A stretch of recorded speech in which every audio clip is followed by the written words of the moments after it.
calling. Girl, let me provide your needs. Freaky girl under the sheets. But your love when things start slowing down. I know you got me, baby. 넌 나를 보며 A few moments later. Assalamualaikum warahmatullahi wabarakatuh. Di video selanjutnya saya akan membahas yaitu pengenalan dan basic Cisco part 1.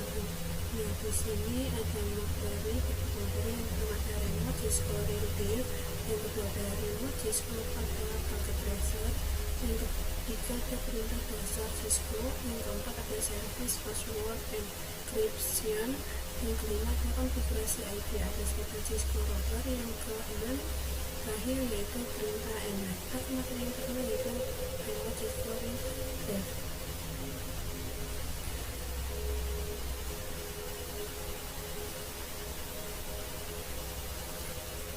Remote. Kalian bisa perhatikan di sini terdapat PC, laptop, lalu kabel dan juga switch. Nah, pada switch itu terdapat banyak port ini disebut dengan interface. Fungsi interface yaitu dapat digunakan sebagai akses point yang dapat menghasilkan internet. Jadi di sini kita akan belajar tentang remote akses untuk remote laptop dan juga PC. Di sini terdapat konsol port. Kemudian bisa juga dengan menggunakan kabel. Oke, teman-teman, sekarang kita akan mencoba remote di Cisco paket tracer. Langsung saja kita tambahkan switchnya, kemudian tambahkan PC, lalu kita hubungkan menggunakan kabel. Kali ini kita pakai yang kabel konsol karena ini digunakan untuk meremote.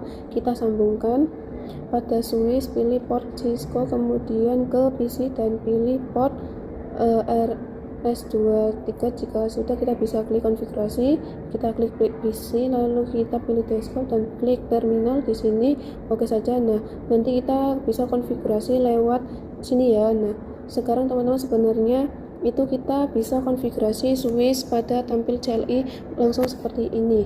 Di sini kita akan belajar perintah dasar Cisco. Kita buka switchnya, bisa kalian perhatikan di sini terdapat simbol lebih daring, artinya kita selalu berada di user mode. Kita coba ketikkan tanda tanya, bisa kita lihat pada user mode izin aksesnya itu terbatas jika hanya bisa tes, ping, telnet, SSH dan lain-lainnya. Nah, yang kedua terdapat mode playback. Jika saya ketikkan enable, nah di sini terdapat tanda pagar yang artinya kita sudah di menu playback mode. Kita ketikkan tanda tanya, maka di sini izinkan aksesnya itu lebih banyak ya. Kemudian di sini terdapat more. Jika kita enter, kita akan bertambah 1 komen. Selain itu, bisa menggunakan spasi untuk menampilkan lebih banyak komen. Nah, bisa kalian lihat di sini komennya menjadi lebih banyak ya. Lalu yang ketiga ada global mode configuration. Kita bisa masuk dengan mengetikkan komen di sini terdapat config. Artinya kita bisa melakukan semua konfigurasi kita ketika tanda tanya. Nah, di sini kita memiliki banyak akses dan juga bisa melakukan konfigurasi. Kalau kita ingin keluar dari mode ini, kita bisa menggunakan command exit, disingkat dengan X, seperti itu ya. Masuk ke materi yang keempat, yaitu service password encryption. Di sini teman-teman bisa buka switch lalu ke tab CLI. Di sini kita akan belajar password agar konfigurasi switch kita aman.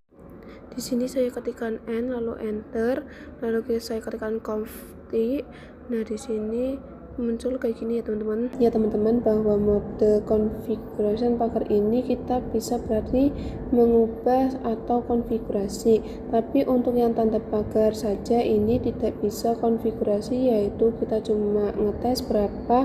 Lalu untuk simbol lebih besar atau mode user yang itu hanya terbatas bisa mengetesnya ya. Oke, di sini kita akan ketikkan enable password 123 agar lebih mudah saja, lalu exit. Nah, gunanya password tadi agar tidak kehack ya teman-teman. Misalkan kita dari mode user mau ke mode privilege, maka kita harus memasukkan dulu passwordnya. Kita coba comment enable. Di sini kita harus masukkan passwordnya. Di sini kita ketikkan saja. Nah, di sini saya sudah mengetikkan tapi kok tidak muncul tulisannya. Emang defaultnya begini ya, teman-teman. Kita bisa enter. Jadi itu enable passwordnya, teman-teman. Misalkan kita lupa passwordnya, maka kita bisa lihat pada showroom. Kita ketikkan untuk melihat passwordnya ya teman-teman, atau yang lain yaitu pada comment showroom, yaitu diperlihatkan konfigurasi pada switch ini. Nah, untuk enable password ini tidak secure atau tidak aman ya teman-teman. Nah, untuk lebih secure-nya kita mencoba enable secret, yaitu kita coba masuk pada mode konfigurasi. Nah, kita ketikkan, kita coba enable secret, kita ketikkan enable secret Cisco. Lalu misalkan ini passwordnya adalah Cisco ya teman-teman. Lalu kita coba exit lagi, kita coba masuk pada menu ini, enter reflect. Nah teman-teman, di sini bisa masuk enable passwordnya atau bisa juga masukkan enable secret. Kita coba ketikkan passwordnya.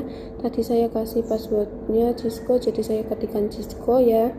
Lalu enter, kita coba showroom. Nah, ini lihat untuk enable secret passwordnya diblokir seperti ini ya teman-teman. Jadi tidak gampang kena hack, tapi kalau enable passwordnya ini gampang banget ya kena hack. Sebenarnya untuk enable password ini bisa juga ya teman-teman bisa enter, lalu ini more, ketikkan conft, lalu ketikkan service password. Inspiration untuk comment surface passwordnya ini artinya yaitu untuk enable password yang 123 itu tadi akan diblokir seperti yang enable secret. Oke, kita coba showroom. Teman-teman bisa lihat bahwa sekarang passwordnya terblokir ya teman-teman, tapi ini masih tidak secure ya teman-teman. Kenapa? Karena ini masih bisa di decrypt, artinya masih bisa dihack ya teman-teman. Jadi sebaiknya kita gunakan yang enable secret saja. Kita masuk materi yang konfigurasi IP address dan Cisco router. Untuk switch yang tadi saya hapus ya. Di sini kita bisa tambahkan router atau tambahkan router yang paling kanan, lalu kita tambahkan juga switch. Di sini saya tambahkan yang paling kiri, lalu kita masukkan 3, kita kasih nama PC1, PC2, PC3, lalu kita oke, coba hubungkan menggunakan kabel. Nah, saya percepat ya. Nah, untuk topologi seperti ini bahwa PC 1 dan 2 beda network atau beda blok subnet dengan PC 3 karena sudah beda segmen. Kita masuk saja pada interface-nya dulu. Interface FA060. Lalu kita nyalakan dulu kabelnya, kita ketikkan no, shutdown. Oke, sudah menyala ya. Lalu kita bisa exit, kita masuk pada interface FA01, lalu kita juga no, shutdown. Oke, setelah sudah perhatikan bahwa kedua interface-nya sudah menyala ya, kabelnya sudah hijau. Di sini kita bisa coba ketikkan exit, kita masuk pada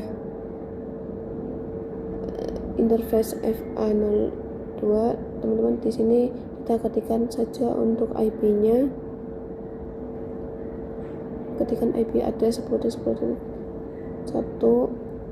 255. Nah, seperti ini kan bisa mengikuti ya, karena di Gisel tidak memakai prefix, kita enter, lalu kita masuk pada interface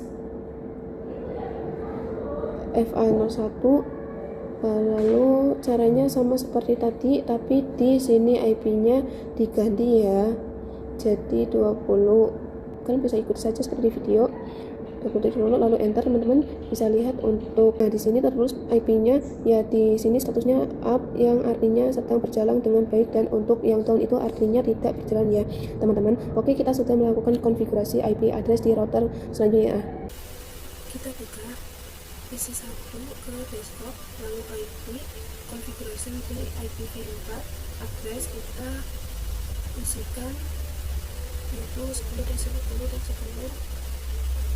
kedua, lalu 11 intinya yaitu 25.25.25.25.0. Di roket ini kita masukkan IPv4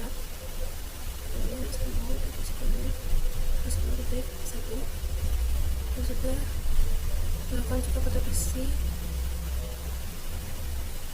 2 untuk IP-nya yaitu 10.10.10 titik 3, lalu subnetnya sama seperti tadi, lalu kita masukkan pada PC 3 untuk IP-nya yaitu seperti 20.20.2 dan subnetnya 25 masih sama. Untuk network keduanya masukkan IPv4 atau FA01 20.20.21. lalu ini semua sudah dikonfigurasi. Oke, kita coba tes mengirimkan paket atau surat ke PC1 ke PC2 terlebih dahulu. Nah, di sini kita lihat successful ya teman. Lalu kita coba dari mengirimkan surat dari PC2 ke PC1. Oke, di sini juga successful. Lalu kita coba dari PC2 ke PC3. Oke, di sini pilot ya teman-teman. Kita coba bisa lagi. Oke, di sini successful ya. Sekian pembahasan dari saya. Mohon maaf bila ada kesalahan yang berkenan. Wassalamualaikum warahmatullahi wabarakatuh.